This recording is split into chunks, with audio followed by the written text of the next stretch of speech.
morning mga idol. Pasok na naman tayo. Medyo maulan dito mga idol. Kaya ingat sa mga uuwi dyan at sa mga papasok din. Magdala kayo ng payong. Huwag kayong gumaya sa akin, walang payong kaya nababasahan na sa ulan. Diba? Ayun yung huwag nyo akong gagayain dahil hindi ka sulong. Dito tayo naglalakad tayo mga idol. Lakas ng ambon. Ulan dito.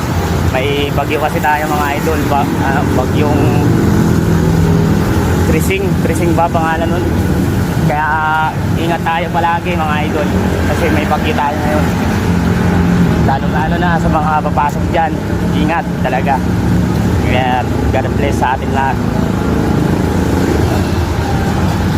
Pasang ulan oh.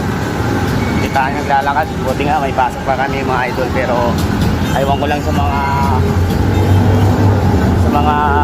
estudyante kung may pasok. So yun lang mga idol. Maraming salamat at ingat tayo palagi.